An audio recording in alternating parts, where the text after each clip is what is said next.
నమస్తే. నేను మీ బాబీ వర్ధన్. బీబీసీ వాయిస్ ఛానల్‌లోని 'ఓల్డ్ ఈజ్ గోల్డ్' వెండితెర ముచ్చట్ల కార్యక్రమానికి స్వాగతం. ఇవాళ ఒక మహాకావ్యం, వెండితెర మహాకావ్యం గురించి నేను మీతో మాట్లాడబోతున్నాను. 'మాయాబజార్'. ఈ పేరు వినని వాళ్ళు అప్పటి తరంలో గానీ, ఇప్పటి తరంలో గానీ ఎవరూ ఉండరు అంటే అతిశయోక్తి కానే కాదు. విజయ నాగిరెడ్డి గారు, చక్రపాణి గారు తీసిన ఈ సినిమా కేవీ రెడ్డి గారి దర్శకత్వంలో రిలీజ్ అయ్యి సంచలనం సృష్టించింది. ఎన్టీ రామారావు గారితో పాటు అక్కినేని నాగేశ్వరరావు గారు కూడా పౌరాణిక పాత్ర నటించి మెప్పించి రాణించిన మహాకావ్యంగా మాయాబజార్ నిలిచిపోయింది. కేవీ రెడ్డి గారు ఈ కథను అనుకున్నప్పుడు చక్రపాణి, నాగిరెడ్డి గారు చాలా సంతోషించారు. అప్పటికే చాలా సినిమాలు తీశారు. కాకుంటే అన్ని సాంఘిక సినిమాలు మాత్రమే తీశారు అప్పటిదాకా. ఇది వారికి మొట్టమొదటి పౌరాణిక చిత్రం, లేదా పౌరాణిక కథాంశంతో కూడిన చిత్రం. అందుకే కొంచెం తర్జన పడ్డారు. కానీ మొత్తానికి కేవీ రెడ్డి గారు అప్పటికే గొప్ప డైరెక్టర్. పాతాళ భైరవి, దొంగరాముడు, గుణసుందరి కథ, భక్తపోతన, వేమన ఇలాంటి గొప్ప సినిమాలు తీస్తున్నారు. మంచి పేరు పెద్దాయన. సో ఆయన ముందుకొచ్చారు కనుక మనం తీస్తేనే బాగుంటుందని చెప్పి వారు అనుకున్నారు. చిత్రకథ చర్చలు అయిపోయినాయి. ఎవరు దీనికి కరెక్ట్గా న్యాయం చేయగలరంటే ఆయన కథ మామూలుగా లైన్స్ అంటారు, వాటిని రాసుకున్నారు. అప్పట్లో టాప్లో ఉన్న పింగళి నాగేంద్రరావు గారిని పిలిపించి వారికి ఇది మా కథ, దీన్ని మీరు ఇంప్రూవైజ్ చేయాలి, అలాగే దీనికి సంభాషణలు కూడా మీరే రాయాలి అని చెప్పారు. ఎందువలనంటే అది పౌరాణిక గాథ కనుక దానికి సంబంధించిన సంభాషణలు శిష్ట వ్యవహారకంలో ఉంటాయి కనుక ఆయన ఆ రంగంలో బాగా నిష్ణాతులు. అందువల్ల మీరే రాయాలి, డైలాగులు కూడా, ఇక పాటలు ఎటు మీరే రాస్తారని చెప్పి ఆయనకి అప్పగించారు. ఇక సినిమా అయిన తర్వాత తారాగణం గురించి మాట్లాడుకునే ముందు కేవీ రెడ్డి గారు నేను కొంతమందిని నేను ఎంపిక చేశాను అంటే ఎన్టీ రామారావు గారు, అక్కినేని నాగేశ్వరరావు గారు, గుమ్మడి గారు, సిఎస్ఆర్ ఆంజనేయులు గారు, ఎస్వి రంగారావు గారు, రేలంగి గారు, ఇలా రకరకాల పేర్లు ఆయన చెప్పుకుంటూ వస్తున్నారు. అని ఇంకొక మాట కూడా చెప్పారు, మనం దీన్ని 2 భాషల్లో తీద్దామండి, మన భాషలోను తమిళంలో కూడా సమాంతరంగా అంటే ప్యారలల్గా, అక్కడ ఇది ఇక్కడ ఇది అంటే ఒకే సీన్ కదా, ఈ సీన్లు తెలుగు ఆర్టిస్టులు డైలాగ్ అయిపోయాక కానీ మళ్ళీ నెక్స్ట్ తమిళ వాళ్ళు వస్తారు, అలా చేస్తారు. అక్కడ కొన్ని పాత్రలు మార్చారు, ఇక్కడ కొన్ని పాత్రల్లో ఎంపిక చేశారు. కృష్ణుడిగా ఎన్టీ రామారావు గారు, అభిమన్యుడిగా అక్కినేని నాగేశ్వరరావు గారు, అలాగే ఘటోత్కచుడిగా ఎస్వి రంగారావు గారు, శ్రీకృష్ణుని అన్నగారైన సోదరుడైన బలరాముడిగా గుమ్మడి గారు, ఇలా నటిస్తూ వీళ్ళందరూ నటిస్తారు అని చెప్పారు. ఇక సావిత్రి గారు ప్రధానమైన పాత్ర, శశిరేఖ అంటే బలరాముడు రేవతి గారి కుమార్తె ఆవిడ. సో ఆవిడ పాత్రకు ఎవరిని అనుకుంటే సావిత్రి గారిని ఎంపిక చేశారు. సావిత్రి గారు అప్పటికే కొంచెం బొద్దుగా ఉంటారు. వెంటనే ఆయన సావిత్రి గారి అమ్మ పాత్ర వేయడానికి అంటే బలరాముడు భార్య క్యారెక్టర్ వేయడానికి సావిత్రి గారికి అంటే కొంచెం బొద్దుగా ఉంటే బాగుంటుంది అని చెప్పి ఛాయాదేవి గారిని అప్పుడు సూర్యకాంతం గారితో పాటుగా ఆవిడ కూడా పోటాపోటీ నటిస్తూ వస్తున్నారు, ఆవిడని ఎంపిక చేశారు. అంటే దీన్ని బట్టి మనకు అర్థమవుతుంది కేవీ రెడ్డి గారు అనేవారు ఒక పాత్ర ఫిట్నెస్ కోసం ఎంత తపన పడతారో అనే దాని గురించి చేశారు. ఎన్టీ రామారావు గారిని కృష్ణుడిగా తీసుకుందాం అనేసరికి ఆయన కబురు పెట్టి ఇలాగా రెడ్డి గారు వాళ్ళు విజయ వాళ్ళు ఒక పౌరాణిక సినిమా తీయాలనుకుంటున్నాం, వాళ్ళు ఫస్ట్ మూవీ అది కనుక మీరు దేంట్లో ఈ ఒక పాత్ర వేయాలి అని చెప్పారట. ఆయన ఏమనుకున్నారు, అప్పటికే ఆయన 2 సినిమాలలో మొగుడు పెళ్ళాలు లాంటి సినిమాలు తీశారట. తీస్తే ఆ సినిమా ఫ్లాప్ అయింది. దాంట్లో ఆయన కృష్ణుడు పాత్ర వేశారట 2-3 సినిమాలు. ఆయన ఏ సినిమాలో కృష్ణుడు పాత్ర వేసినా కూడా ఆ సినిమా ఫ్లాప్ అయిందట. అందుకని ఆ సెంటిమెంట్ని మనసులో పెట్టుకుని ఆయన కేవీ రెడ్డి గారికి చెప్పారట, సార్ అంటే మీరు రండి అనుకుని అసలు ముందు కబురు వెళ్ళగానే ఆయన అనుకున్నారట, ఘటోత్కచుడు లాంటి కొంచెం శారీరక కొంచెం దృఢంగా ఉన్న వాళ్ళని ఎంపిక చేస్తారు కదా, అది నాకే ఇస్తారేమో అనుకుని వచ్చిన తర్వాత గురుగారు ఘటోత్కచుడు కదా అన్నారట. అదేంటండి రాక్షస పాత్ర. రాక్షస పాత్ర మీకెలా ఇస్తాం? ఎంత అందగాడిని మనం రాక్షస పాత్రకి ఎలా ఇస్తావు అని అంటే, మరి ఏ పాత్ర అడిగాను. శ్రీకృష్ణుడు. సార్ ఒకసారి ఆలోచించండి సార్. గతంలో కూడా నేను ఒక 2, 3 సినిమాల్లో కృష్ణుడి పాత్ర వేస్తే ఆ సినిమాలు పేలవంగా అయిపోయినాయి. ఆడలేదు. కనుక మీరు ఒకసారి ఆలోచించండి అంటే, నేను నా అంతర్మథనంలో కృష్ణుడు అంటే ఎలా ఉంటారు అంటే ఎన్టీ రామారావు గారు లాగానే ఉంటారు అని నేను ఊహించుకున్నాను. కనుక మీరు ఎట్టి పరిస్థితుల్లో ఇంకా వేరే మాట వద్దు, మీరే వేస్తారు ఆ కృష్ణుడి పాత్ర అని చెప్పి, అప్పుడు గోఖలే గారు అలాగే కళాధార్ గారు అని ఆర్టిస్టులు అనమాట. వాళ్ళు ఆర్ట్ అంటారు కదా, 24 క్రాఫ్ట్స్లో అదొక ఆర్ట్ అనేది. ఆయన్ని పిలిపించి గోఖలే గారు, ఒక్కసారి మీరు శ్రీకృష్ణుడిని ఊహించుకొని ఎన్టీ రామారావు గారికి ఆ పాత్రలో శ్రీకృష్ణుడు ఎలా ఉంటాడు అని దాన్ని శ్రీకృష్ణుడి పాత్ర ఎలా ఉంటుంది అనేది అసలు ఎవరికి అర్థం కావట్లేదు. మనం ఎన్టీఆర్ని చూసిన తర్వాత ఓహో ఎన్టీఆర్ లాగా శ్రీకృష్ణుడు ఉంటారు కావాలని మనం అనుకుంటున్నాం. సో అప్పటికే ఈ హరికథల్లో, బుర్రకథల్లో, ఈ కథల్లో లేకపోతే పగటి వేషాల్లో శ్రీకృష్ణుడు అనగానే ఏదో ఒక చిన్న కిరీటం పెట్టేసి నెమలి పింఛం పెట్టి ఆ పాత్రలే మన మనసులో ఉన్నాయట. కాదు అని చెప్తే ఈయన ఇచ్చిన డైరెక్షన్ ప్రకారం ఆయన ఒక స్కెచ్ గీసి ఇలా ఉంటారు సార్ ఎన్టీ రామారావు. అద్భుతంగా ఉందండి అని చెప్పి అన్నారు. ఎన్టీఆర్ ఆయన్ని ఒప్పించారు. అన్ని పాత్రలు సెలెక్ట్ అయిపోయినాయి. శ్రీకృష్ణుడిగా ఎన్టీ రామారావు గారు, అభిమన్యుడిగా అక్కినేని నాగేశ్వరరావు గారు, బలరాముడిగా గుమ్మడి గారు, ఘటోత్కచుడిగా ఎస్వి రంగారావు గారు, ఇలా శకునిగా సిఎస్ఆర్ గారు, దుర్యోధనుడిగా ముక్కామల గారు, దుశ్శాసనుడిగా అప్పటికే తమిళ్లోనూ మన భాషలోనూ రాణిస్తున్న విలన్ ఆయన ఆర్ నాగేశ్వరరావు గారు. ఆయన్ని వీళ్ళందరినీ సెలెక్ట్ చేసే టాప్ అని. ఒక ప్రక్క అక్కడ కూడా తమిళ్లో కూడా ఈ మన అక్కినేని నాగేశ్వరరావు గారు వేసిన అభిమన్యుడి పాత్రను జమినీ గణేషన్ గారికి ఇచ్చారు. అక్కడ మార్చారు కొన్ని పాత్రలు అక్కడి నుంచి. సో ఒకే సెట్టింగ్లో ఈ వెర్షన్ అయిపోద్ది మన వెర్షను, ఆ తర్వాత తమిళని పిలిచి ఆ వెర్షన్ చేయిస్తారు. అది వాళ్ళు అనుకున్నారు. అప్పుడు ఆయన అనుకున్నది ఏంటంటే పాత్రలకి ఎక్కువ ఈ గిల్ట్ సామాన్లు కావాలి కదా, బంగారంలా కనపడే ఇవి కాస్ట్యూమ్స్ కావాలి కదా, వాటిని అద్దెకి తీసుకొస్తే చాలా ఎక్కువ డబ్బులు అవుతాయి, కొనేద్దామని చెప్పి కొనిపించారండి. ఆభరణాలు అవన్నీ కొన్న తర్వాత నాగిరెడ్డి చక్రపాణి గారు భయపడ్డారంటే, ఏమన్నా ఎంత డబ్బులు ఖర్చు పెడుతున్నాం, మనకు ఎంత సినిమా ఆడుతుంది లేదు, ఈ ఎక్స్పెరిమెంటల్ సినిమా మనకెందుకని మనసు కొంచెం ఆలోచించి ఆయనతో చెప్పేశారంట, సార్ వద్దులేండి సినిమా ఆపేద్దాంలేండి సార్. అదేంటి సార్ ఇంత చేసి కాస్టింగ్ కూడా అయిపోయింది, మీరు ఇప్పుడు వద్దంటారేంటి అని చెప్పి ఆయన కొంచెం ఇబ్బంది పడి, ఇప్పుడే మరి బడ్జెట్ ఎలా ఉంది, ఇంకా పెరిగితే ఎలా ఉంటుందని చెప్పి ఆయన మొత్తం పేపర్ మీద దేనికి ఎంత అవుతుందో చూసి, ఇదిగో దీన్ని మించి ₹1 కూడా నేను మీతో ఖర్చు పెట్టని చెప్పి మొత్తానికి వాళ్ళు పంపించారంట. ఈ మధ్యలో ఆ సినిమా ఎప్పుడైతే ఆగిపోయిందని చెప్పి ఒక టాక్ వచ్చిందో, తమిళంలో వాళ్ళు, తెలుగులో వాళ్ళు చాలామంది ప్రొడ్యూసర్లు వెళ్ళి మాకు తీసి పెట్టండి అన్నారంట. అప్పుడు ఆయన కేవీ రెడ్డి గారు అన్నారట, నేను ఒకవేళ మాయాబజార్ సినిమా అంటూ తీస్తే అది విజయ వాళ్ళ కేవీ రెడ్డి వాళ్ళ మన నాగిరెడ్డి చక్రపాణి వారికే తీస్తారు, మిగతా వాళ్ళకి ఎవరికి చేయను అని చెప్పారట. షూటింగ్ మొదలైన తర్వాత కొన్ని సందర్భాల్లో కొంతమంది అద్భుతంగా ఎస్వి రంగారావు గారు వచ్చారంట. కృష్ణుడి పాత్రలో ఎన్టీ రామారావు గారు వచ్చారట. వచ్చేసరికి అందరూ అకస్మాత్తుగా అట్లా నించుండిపోయారంట. సాక్షాత్తు ఈ సినిమా సెట్టింగ్లోకి శ్రీకృష్ణుడే ప్రత్యక్షమయ్యాడు అని చెప్పి అందరూ కొంతమంది చేతులు ఎత్తి నమస్కరిస్తే, కొంతమంది కాళ్ళకు నమస్కరించారంట. ఆనాడు అది కేవీ రెడ్డి గారి తాలూకు సెలక్షన్. అదే కనుక ఆ పాత్ర కనుక అప్పట్లో ఎన్టీ రామారావు గారు బలవంత పెట్టినప్పుడు, సరేలేండి వేరే వాళ్ళని చూద్దామని ఆయన అనుంటే మన వెండి తెరకు ఒక శ్రీకృష్ణుడిని మనం మిస్ అయ్యేవాడు. శ్రీకృష్ణుడిలో ఎంత ఆయన ఇమిడిపోయాడంటే, ఆ తర్వాత కాలంలో 20 సార్లు 20 సినిమాల్లో ఆయన శ్రీకృష్ణుడి పాత్ర వేసి సూపర్ సక్సెస్ సాధించాడు. ఒక దశలో మన ఇళ్లలో శ్రీకృష్ణుడి బొమ్మ కావాలంటే ఎన్టీఆర్ ఫోటోని తీసుకెళ్ళి అక్కడ క్యాలెండర్స్ పెట్టుకునే దాకా ఎన్టీ రామారావు గారు ఆయన ముఖ ఛాయ కానీ ఇదంతా అంత సూటబుల్గా అన్నారు.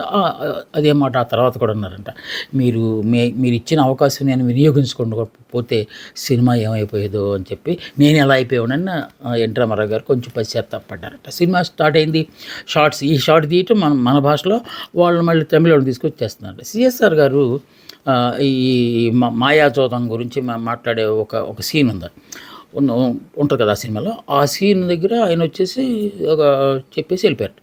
సింగిల్ టేక్లో ఆయన చెప్పేశారంట. దాదాపు 4.5 minutes డైలాగులు ఉండే ఆ సీన్ని.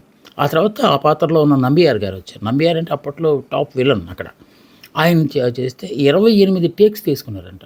అయినా పర్ఫెక్షన్ రావట్లేదంట. ఆయన కొంచెం కేవీ రెడ్డి గారు కొంచెం ఆయన సిన్సియర్, చాలా సీరియస్ మ్యాన్. ఏంటిది, ఏంటి సార్ మీరు మీరు చాలా సీనియర్ ఆర్టిస్ట్ కదా, ఎందుకు ఇలాగ, ఆయన చూడండి ఒక్క టేక్లో తీశాడు, ఓకే చేశాను, మీరేంటి ఎంత ఇబ్బంది పెడుతున్నారు అన్నాడంట.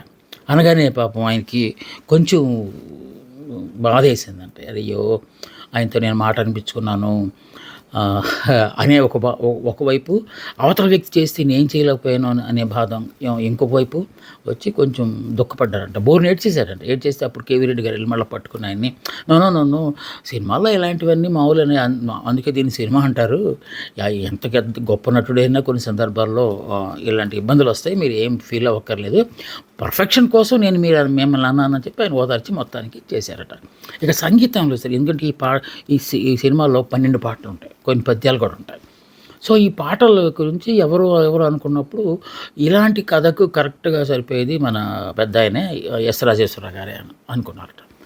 ఎస్ రాజేశ్వరరావు గారితో కంపోజింగ్ స్టార్ట్ చేస్తే ఆయన ఒక శుభం అనేది, చూపులు కలిసిన శుభవేళ, అలాంటి పాటలు కొన్ని ఒక 4 దాకా చేశారట.